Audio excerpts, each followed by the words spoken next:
This is the first Labor surplus actually delivered since Paul Keating delivered one in the 80s. So this budget was very much about a values proposition as well, a reputational issue, if you like. I caught up with Jim Chalmers in the courtyard in a very chilly Canberra this morning and asked him, first of all, asked him about Keating a little bit later, but first question was what makes him so confident that this $15 billion spend on welfare measures is not going to see another rate rise this year?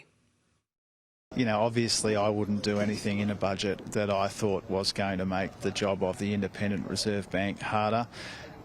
You know, obviously I engage with the Governor and others from time to time about the settings that we have in our budgets. Can you talk to us how much you have engaged with the Governor about this, given that, you know, there's a separation of power here, we hope? Well, obviously I have a number of confidential conversations with the Governor and I'm not going to get into that, but I think I can say that obviously in the context of these rate rises and this inflation challenge in our economy, I'm not going to do anything to make that worse. If anything, what we released last night will put downward pressure on inflation. Inflation is moderating, not as fast as we would like, be higher than we'd like for longer than we'd like, but it is moderating. We are on the other side of the peak, and our job now is to help people with these cost of living pressures without making the problem worse, and I'm really confident that that's what we've done.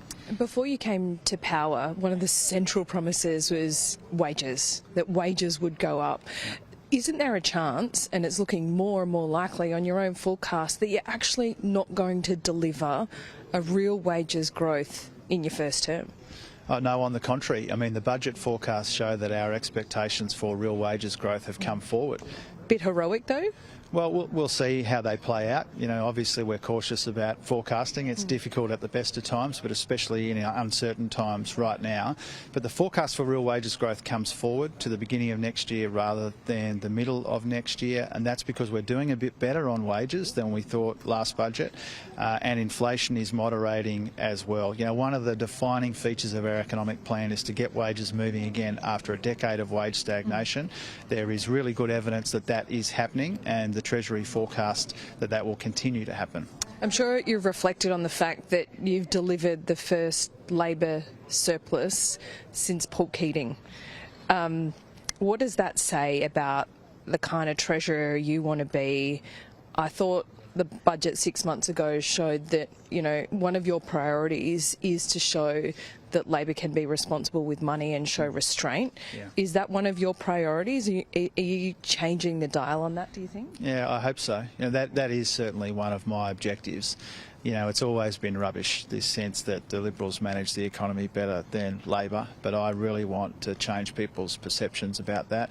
Not as an end in itself. You know, this surplus that we're forecasting this year is an important demonstration of our spending restraint and our discipline, but I see it as really the foundation of something else. It's not an end in itself. It's if we get the budget in much better nick, and we are doing that, then you can afford to help people doing it tough. You can afford to invest in their future and broaden opportunities in this country, and that's what I want to do. As I suspected as well, this is the base, right? So I think you want to be a reforming treasurer. This budget doesn't give us any big reform.